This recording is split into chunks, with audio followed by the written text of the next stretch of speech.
The silence from Earth frightened no one. That was the galaxy's greatest mistake.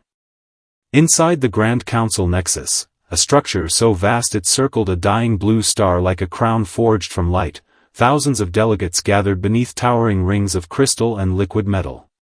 Entire civilizations had traveled across impossible distances to witness another assembly of the Galactic Council, where borders were drawn, empires rewarded, and weaker species reminded of their place in the cosmic order.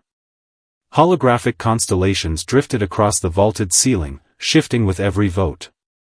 The air shimmered with translation fields carrying millions of languages at once, blending into an eerie chorus that echoed through the endless chamber. It was the beating heart of galactic civilization, and today, it had chosen Earth as its entertainment. The human delegation sat alone. 3 figures dressed in simple midnight blue diplomatic uniforms occupied a platform that seemed deliberately smaller than those of the ancient empires surrounding them. No elaborate banners. No towering honor guards. No floating displays celebrating military victories. Only a polished silver emblem of Earth, reflecting the distant glow of the artificial sun suspended above the chamber. Ambassador Evelyn Carter folded her hands across the table, her expression calm enough to seem almost detached. Years of negotiations had taught her that anger revealed weakness. Silence revealed nothing. Around her, laughter began to spread. It started with a single mocking remark from a reptilian delegate seated near the central dais. Then another voice joined in. Soon the chamber was alive with amused whispers, sarcastic applause, and theatrical gestures directed toward the humans. Massive holoscreens illuminated embarrassing fragments of Earth's early history, primitive rockets exploding during launch, ancient wars fought with crude ballistic weapons, black and white footage of divided nations arguing over invisible borders. To the gathered civilizations, it was comedy. Billions watching through interstellar broadcasts laughed alongside them. Earth, they claimed, had climbed into the stars by accident. A species barely capable of governing itself had somehow found a seat among civilizations millions of years older. Some questioned whether humans deserved voting rights at all. Others suggested placing Earth's colonies under protective administration until the species became sufficiently civilized. Every insult was greeted by louder applause than the last. The cameras never left the human delegation.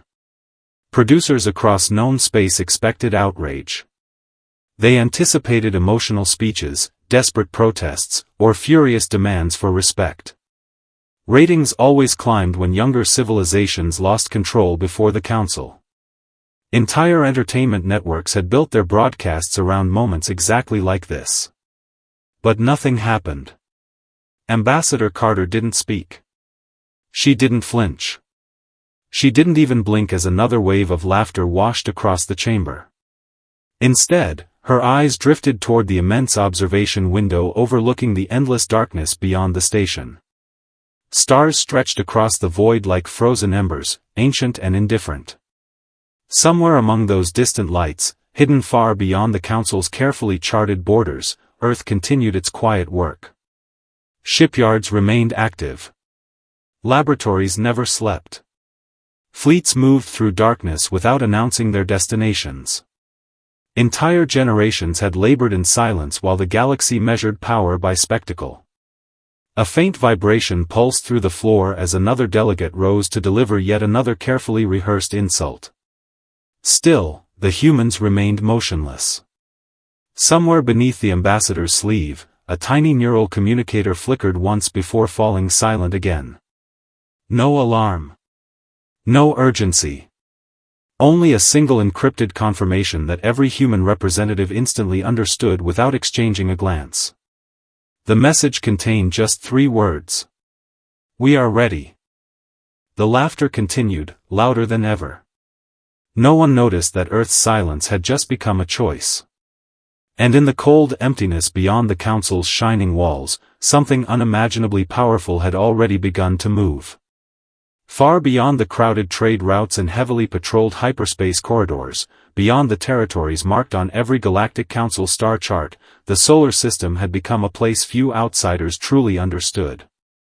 To alien observers, Earth appeared peaceful, an ordinary blue world protected by modest defense fleets and polite diplomacy. Commercial satellites drifted in predictable orbits. Civilian cargo vessels arrived and departed on schedule. Spaceports bustled with merchants, scientists, and travelers from dozens of friendly species. It was a convincing picture, carefully maintained over generations. What no foreign intelligence service had ever discovered was that humanity's greatest achievements had never been built where anyone could see them. Hidden beyond Neptune, where sunlight was little more than a pale memory, colossal shipyards slept inside hollowed-out dwarf planets. Mountains concealed quantum foundries capable of assembling entire battle fleets in absolute silence. Beneath layers of ice older than civilization itself, fusion reactors glowed like imprisoned stars, feeding endless manufacturing lines operated by autonomous machines that never rested. Every beam of alloy, every circuit, every engine was crafted with obsessive precision. There were no triumphant broadcasts. No ceremonial unveilings. Humanity had learned long ago that true strength did not demand an audience. Admiral Elena Hayes stood inside the command gallery of Bastion Station 7, one of dozens of fortress installations hidden throughout the Ord expanse. The immense observation window before her revealed nothing but darkness, interrupted only by distant stars scattered across infinity. Somewhere beyond that endless void, billions of citizens lived ordinary lives, never realizing how many invisible guardians watched over them. Hayes preferred it that way. Protection was most effective when it remained unnoticed. The station itself felt almost alive. Deep beneath its armored decks, reactors hummed with restrained power. Tactical holograms shimmered across the command floor, displaying thousands of friendly vessels moving through classified patrol routes. Artificial intelligence systems quietly compared millions of possible futures every second, adjusting logistics, predicting threats, and refining defensive strategies before any crisis could emerge. Officers spoke in calm voices, never raising alarms unless absolutely necessary. Discipline had become second nature. Panic served no purpose here. Hayes studied the latest transmission arriving from the Galactic Council. The recording replayed Ambassador Evelyn Carter enduring another wave of ridicule inside the council chamber. Alien delegates laughed. Commentators mocked humanity's restraint. Political analysts predicted Earth would eventually surrender its influence under mounting diplomatic pressure. Around the command gallery, no one reacted outwardly. But silence carried its own weight. "Archive it," Hayes said quietly. An officer nodded. "File it under external behavioral assessment." No speeches followed. No angry discussions filled the room. Every insult became another piece of intelligence, another glimpse into how the galaxy thought, how it underestimated, how it exposed its own arrogance without realizing it. Humanity collected those moments with the same patience it used to chart unexplored stars. Across Earth itself, that same philosophy shaped an entire civilization. Universities partnered with military research divisions instead of competing against them. Engineers shared breakthroughs freely across nations. Former rivals built orbital elevators together. Diseases that had once plagued humanity existed only in museums. Fusion-powered cities stretched across deserts once considered uninhabitable, while oceans supported floating research habitats studying life beneath alien suns. Humanity's greatest revolution had not been technological. It had been unity. Old divisions had not vanished overnight, but centuries of surviving together among the stars had forced humanity to recognize a simple truth: divided civilizations rarely survived first contact with history. Hayes allowed herself one final glance toward the stars. The Council believed Earth remained quiet because it lacked confidence. They believed diplomacy was humanity's shield because war would expose its weakness. They believed every smile concealed uncertainty. If only they understood. Earth had chosen silence because silence gave engineers time to build, scientists time to discover, commanders time to prepare, and ordinary people time to create a civilization worth protecting. Somewhere beyond the frozen darkness, hidden fleets adjusted their formation without a single transmission. No alarm sounded. No declarations were made. The galaxy continued laughing. And humanity continued getting ready. The breaking point did not arrive with a fleet. It arrived with applause. The Grand Council Nexus glowed brighter than ever as representatives from more than 400 civilizations gathered for the annual assembly, the most watched political event in the known galaxy. Floating galleries overflowed with dignitaries, military observers, journalists, and corporate magnates. Trillions watched through quantum broadcasts that reached worlds separated by thousands of light-years. Towering holograms rotated above the central chamber, displaying symbols of unity and cooperation that now felt painfully ironic. Beneath their radiant light, the human delegation stood in absolute silence, surrounded by eyes that no longer looked with curiosity, but with contempt. Supreme Chancellor Verex slowly rose from his elevated throne, his ceremonial robes flowing behind him like liquid obsidian. The chamber fell silent at once. His species had ruled the council for nearly 8 centuries, and every word he spoke carried the weight of law. His cold eyes settled upon Ambassador Evelyn Carter with unmistakable satisfaction. Humanity, he announced, his amplified voice echoing through the colossal hall, has repeatedly demonstrated an inability to embrace proper galactic order. Your species mistakes stubbornness for dignity and restraint for wisdom. A ripple of laughter swept through the audience. Verex extended one claw toward the center platform. I therefore revoke Earth's full diplomatic privileges until further review. For a heartbeat, the universe itself seemed to stop breathing. Then came the applause. Delegates stood from their seats, some clapping politely, others cheering openly. A few pounded their desks in celebration. Across the galaxy, commentators described the decision as historic.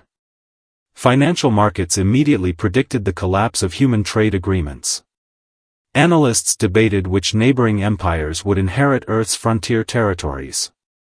Entire news networks treated the moment like the inevitable downfall of an overly ambitious young civilization. The humiliation had become public spectacle. As if that were not enough, the Council's massive holographic archives awakened. Ancient recordings appeared above the chamber. Primitive human rockets exploding during failed launches. Black and white footage of trenches from Earth's forgotten wars. Crowded streets filled with pollution and conflict. Old political speeches highlighting humanity's divisions. Every mistake, every tragedy, every painful chapter of human history had been carefully edited into a performance designed to provoke laughter. Observe, one delegate sneered, the species that believes it belongs among the stars. The chamber erupted once again. Ambassador Carter looked up at the towering images without speaking. Behind her composed expression, memories surfaced. Children laughing beneath blue skies. Scientists celebrating impossible discoveries. Astronauts taking humanity's first uncertain steps beyond the solar system. Generations who had sacrificed everything so their descendants could stand here, not as conquerors, but as equals. Those memories mattered far more than the hologram surrounding her. She refused to let them see anything else. Back on Earth, billions watched in stunned silence. Families stopped eating dinner as broadcasts filled every screen. Workers gathered inside factories. Students paused lessons. Construction crews shut down orbital elevators mid-shift. Military academies halted training exercises. The insults reached every human world simultaneously. No riots erupted. No angry crowds filled the streets. The silence spreading across Earth was strangely disciplined. Deep beneath the Himalayas, inside the Unified Defense Command, senior officers watched the transmission without exchanging a single word. The command center's walls pulsed softly with streams of tactical data. Every fleet position. Every orbital defense grid. Every hidden installation remained displayed in calm blue light. General Marcus Rourke folded his hands behind his back.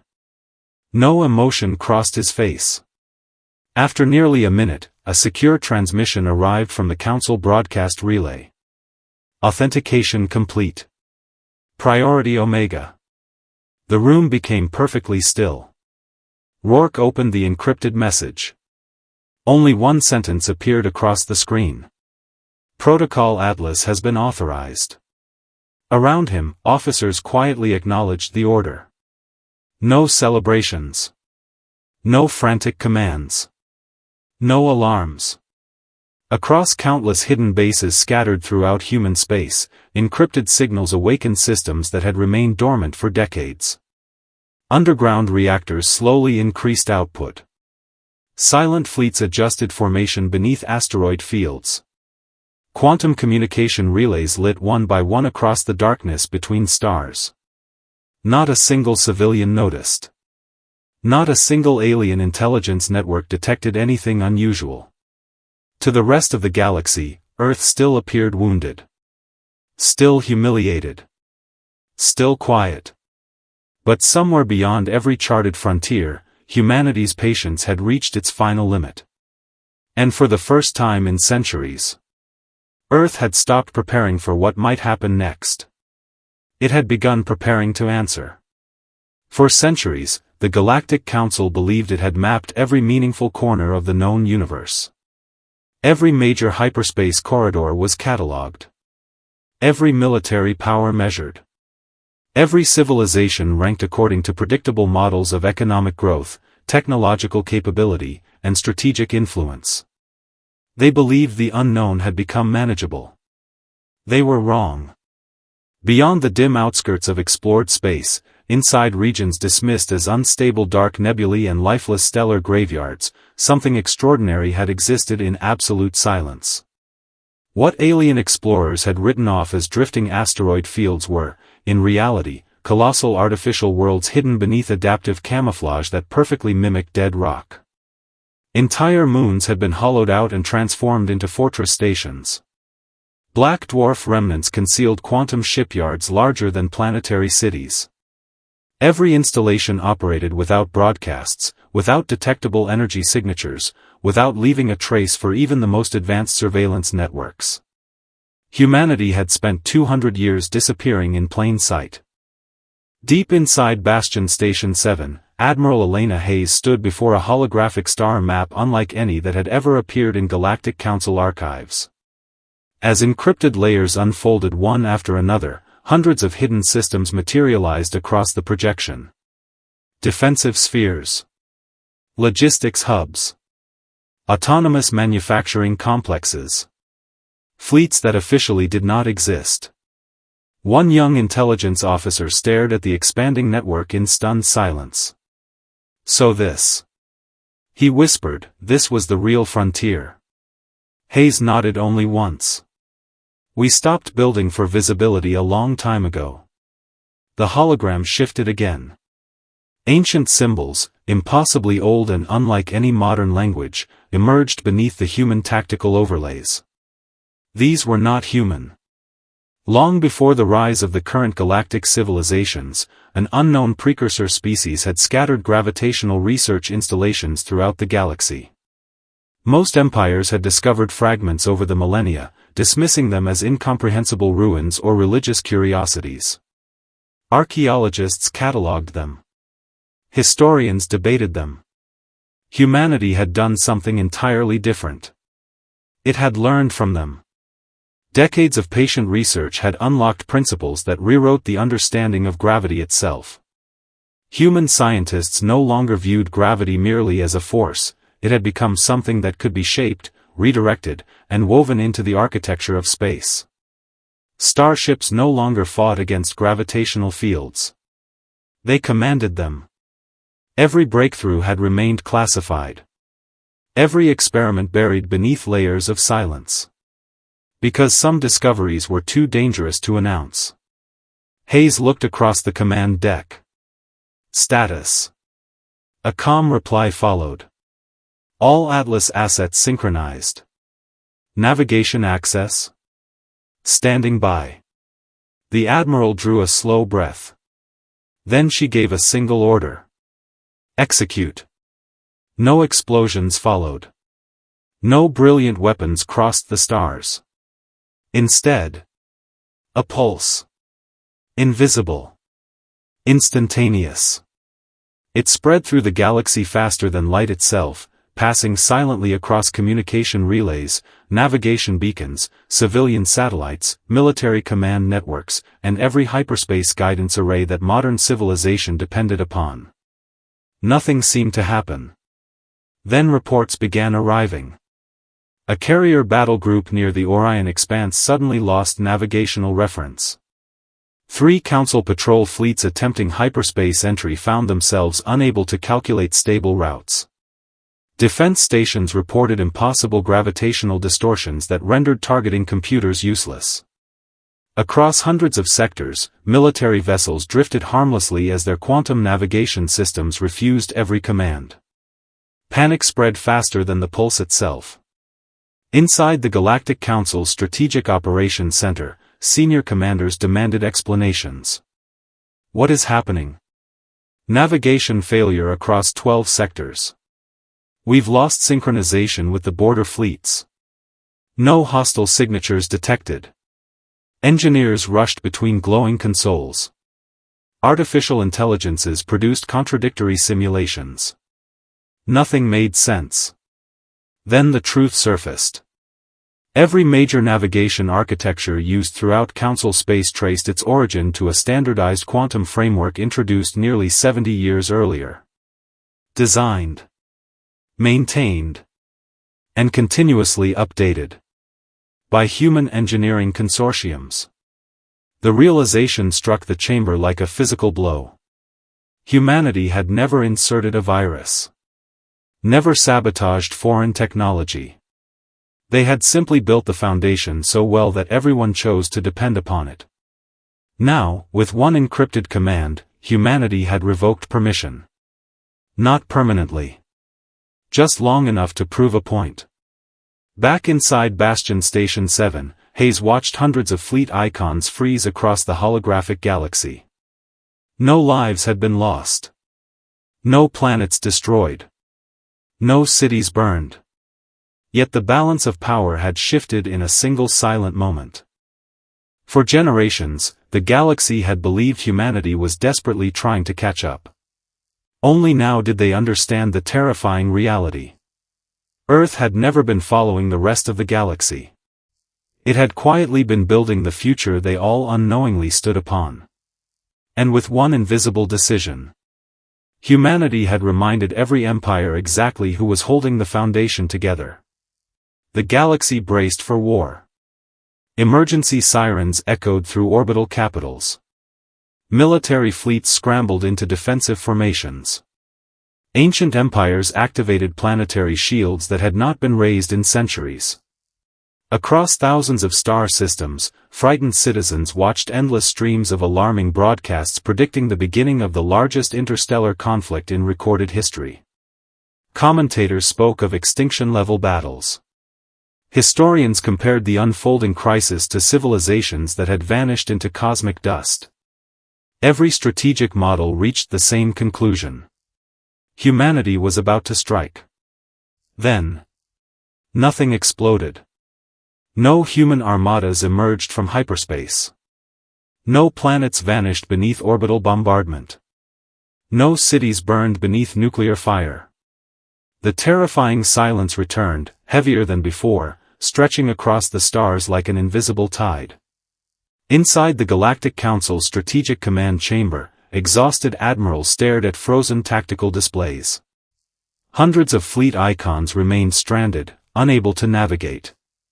Weapons platforms refused targeting commands. Supply convoys drifted helplessly between systems, their automated routes locked by protocols no one could override.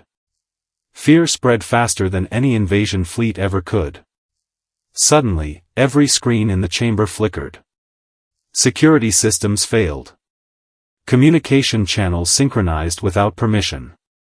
The same image appeared simultaneously across military headquarters, civilian governments, orbital stations, colony worlds, and starships throughout known space.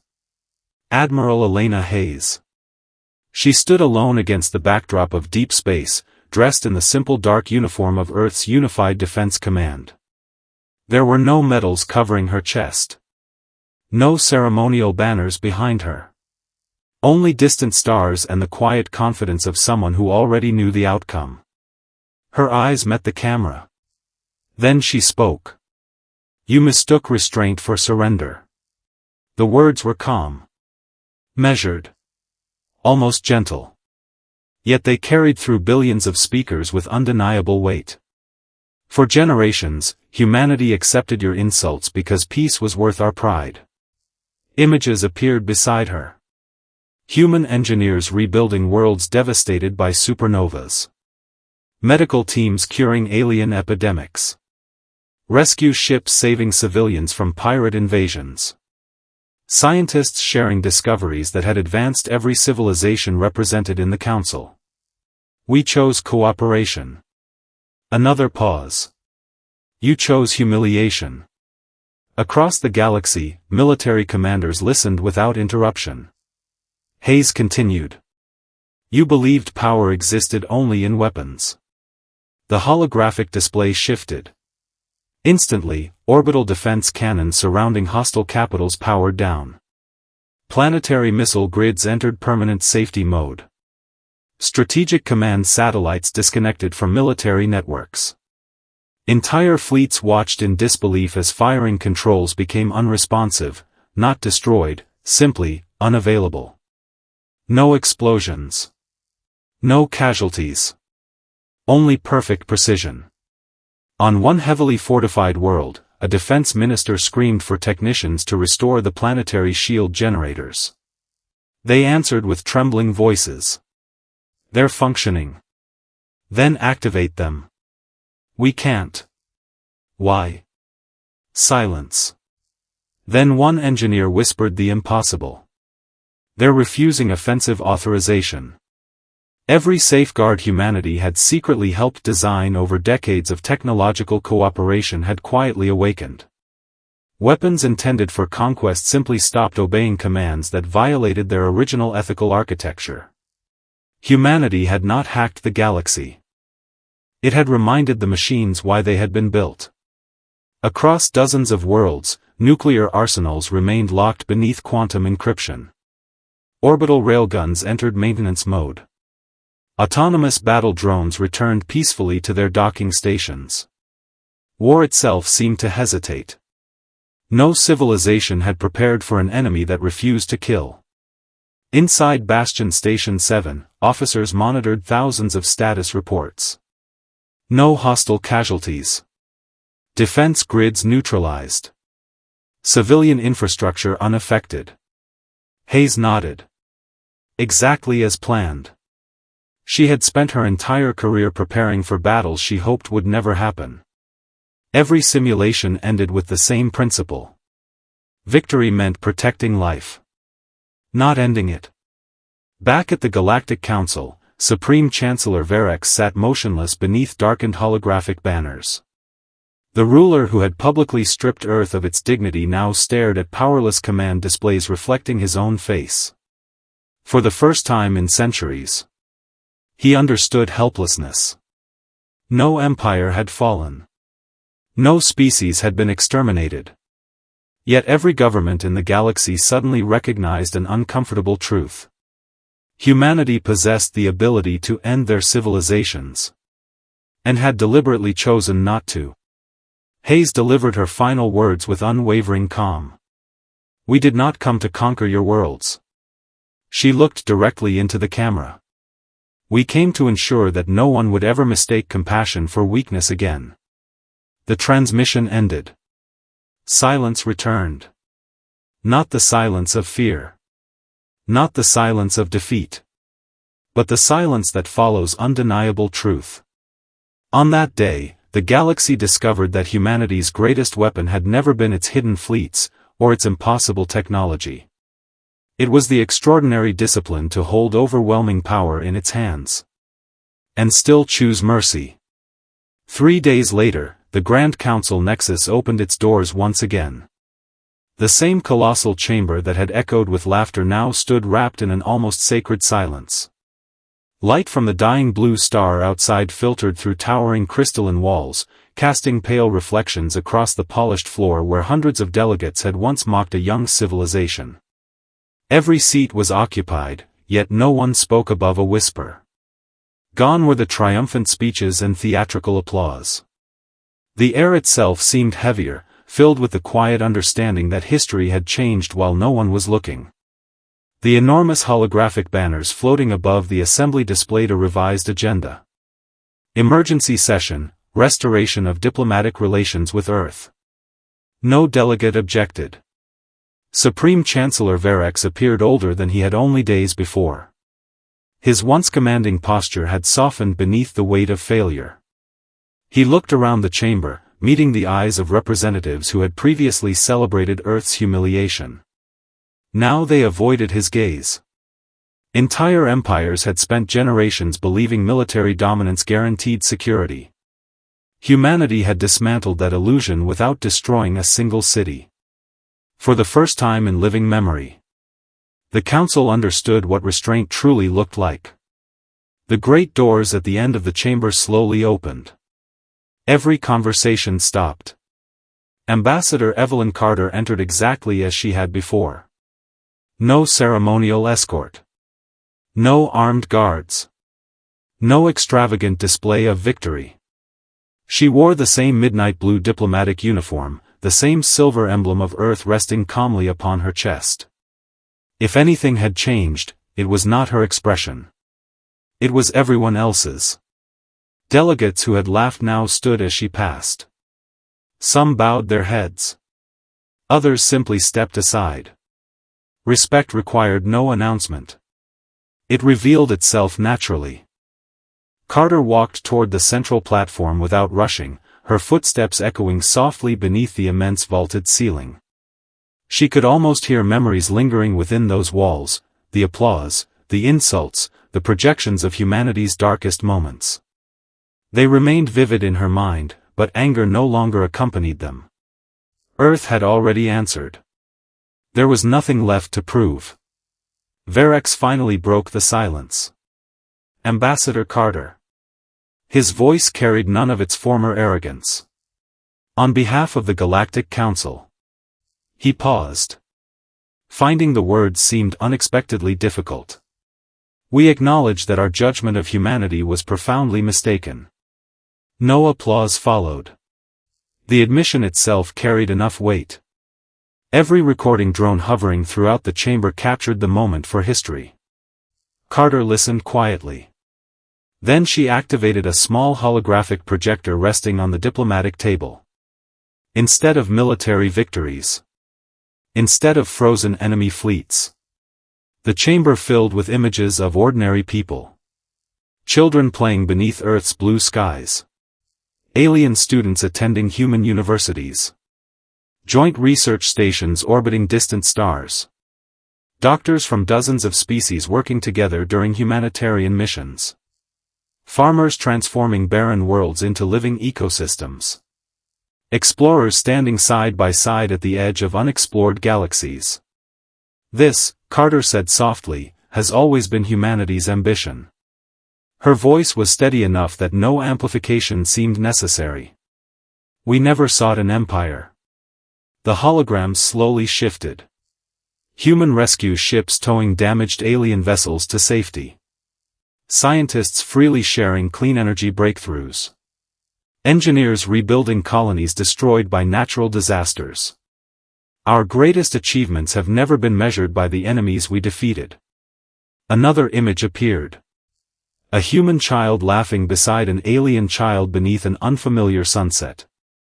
They are measured by the futures we create together. The chamber remained perfectly still. Many delegates lowered their eyes. Some realized that Earth had been offering partnership all along. They simply had not been listening. Carter deactivated the projection. Humanity asks for no reparations. A quiet ripple moved through the audience. We claim no territory. Another pause. We demand only one thing. She looked across every representative gathered beneath the ancient dome. Never mistake kindness for weakness again. The word settled into the chamber with extraordinary simplicity. No threat accompanied them. None was necessary. Outside the station, thousands of restored alien fleets resumed their journeys as navigation systems quietly returned to normal. Trade routes reopened. Communication relays synchronized. Planetary defenses came back online exactly as they had existed before the crisis. Humanity had kept its promise. It had demonstrated power. Then chosen peace. As the assembly concluded, delegates slowly departed beneath the endless stars, carrying with them a lesson no academy would ever fully teach. Strength was not measured by the ability to destroy worlds. It was measured by the wisdom to spare them. Far away, beyond the Council's borders, Earth turned silently beneath the light of its familiar sun. Cities awakened to another ordinary morning. Children walked to school. Engineers designed tomorrow's discoveries. Farmers harvested endless fields. Life continued, unaware that the course of galactic history had quietly changed forever. And across the stars, a new saying began to spread from world to world.